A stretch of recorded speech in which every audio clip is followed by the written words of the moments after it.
Hello everyone, my name is Ian. Welcome back to my hobby YouTube channel in brief book and film reviews. So today I'm going to give you a quick film review of a fantastic film that I watched there last week. This really was an immensely excellent film, and I watched it last week and really happy that I watched it. 120 minutes was the time, and yeah, from start to finish it was really good. So so the film is actually called Antwone Fisher.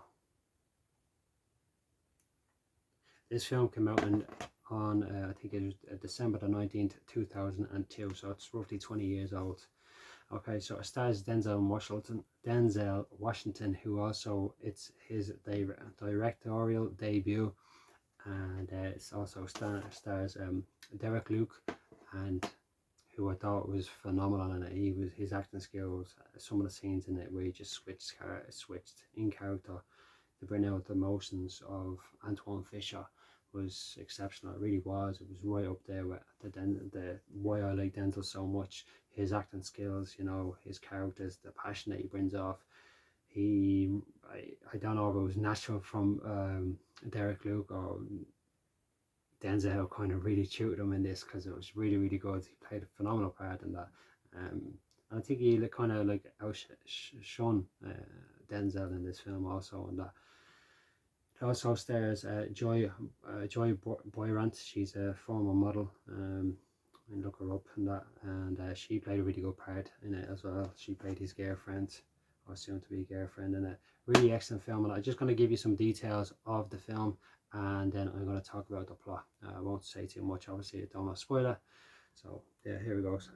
Okay, so Antwone Fisher, the film 2002, released on December 19, 2002, biographical drama film. The director was Denzel Washington, as I stated, the directorial debut. The book was based on the book Finding Fish, which was an autobiographical book by Antwone Fisher himself, and Antwone actually helped with the screenplay writing on this book. The producers were Tom Black, Randa, Haines, and Denzel Washington. Tom Black stated that he never knew about Antwone Fisher's story until Antwone was, after he left the Navy, he was a security guard in Sony Studios.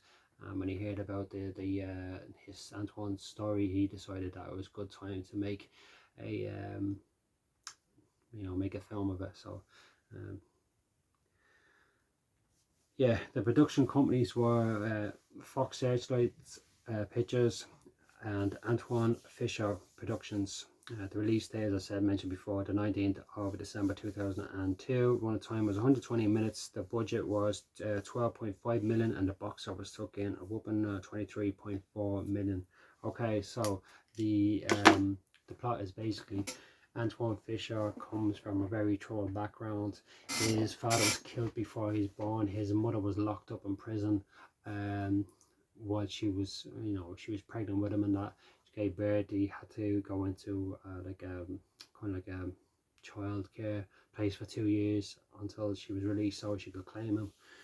Never did, and then he kind of brought into the system, the foster care system. I won't say too much what happened to him. You can all imagine within that system and that. And he later became homeless. He went then to join the Marines, try and sort his life out. And then he kind of was getting kind of his childhood was bringing them back, like so many people allow their childhood to bring them back.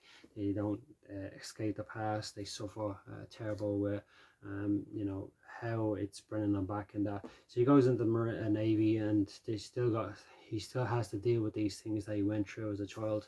And he gets into like arguments and fights and stuff. And then he was sent by, like, I think it was the admiral or captain of the marine ship at the time, and that to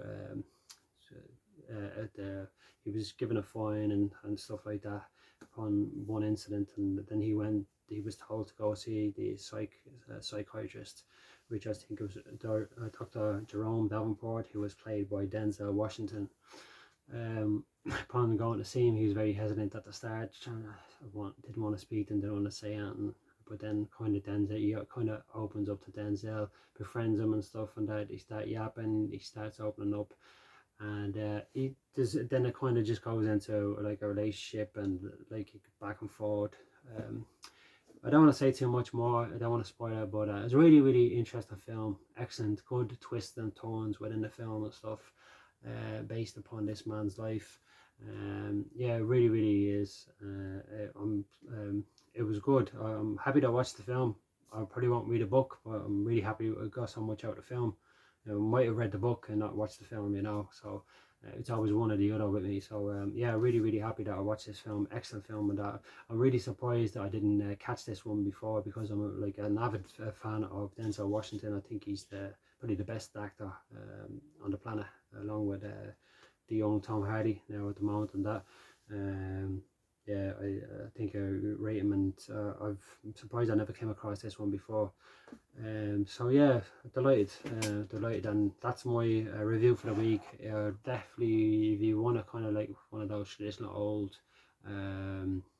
feel good films, like to me it wouldn't be old than that, but to the young generation probably would. I'm not watching that, that's old, but it's a really, really interesting film on that. It's good. It can touch the hearts of many. It will touch the hearts of many in that, and a lot of people will resonate with that. There's elements in that I resonated with also on that. So it was an excellent film. Highly recommend it. So that's it for me for this week and that. And yeah, so I hope everyone's doing very well, staying blessed, staying positive, and yeah, that's it. I'd just like to say a quick thank you to Donnie also as well, and keep reading and that, and that's it. Thanks very much, everyone. Thanks for watching.